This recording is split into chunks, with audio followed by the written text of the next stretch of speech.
Welcome to part N on this series of videos about transportation impact assessment. We're continuing to discuss parking, and now I'm going to talk a little bit about the thing that tends to drive a lot of the amount of parking that's required for a new development, and that is zoning bylaws.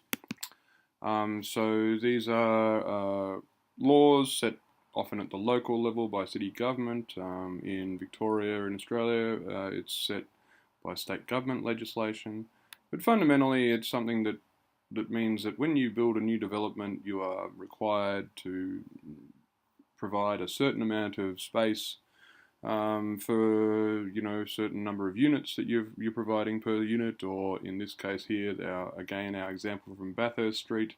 The required space is one space per 28 square metres of supermarket use. But if instead of using that space for a supermarket, you use it for retail, you don't actually have to provide off-street parking. Presumably, whoever wrote this downtown area zoning bylaw decided that retail would just have to provide, would just use on-street parking. But if you're going to build a bigger supermarket, you'd have to provide parking off-street. So anyway, it's generally pretty simple in your TIA to go and look up these zoning bylaws. And then it comes down to whether you're actually going to meet these zoning bylaws or not. So in the case of the Bathurst example, they are going to meet these zoning bylaws, so case closed pretty much.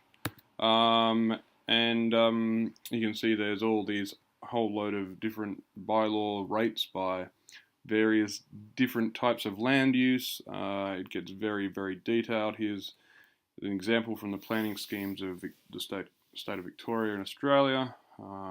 It's very varied by different land uses. How are these numbers made up? Well, it's not really all that clear sometimes.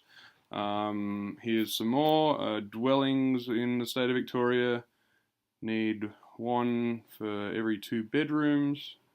But if you're going to have 3 or more bedrooms, you're going to need 2 spaces, and then you're going to need visitor spaces if you're having developments that have more than 1 dwellings on them.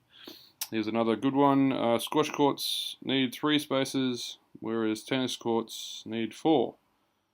Presumably tennis courts have more people playing doubles.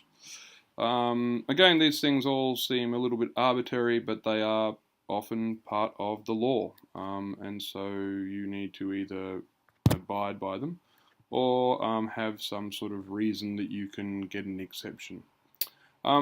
This sort of ties into some work that's been done by Donald Shoup, a very interesting book, definitely worth having a read, which talks about what the impacts of some of these requirements are on society, and how these planning requirements to have off-street parking are fundamentally changing the way that our streets and our cities are.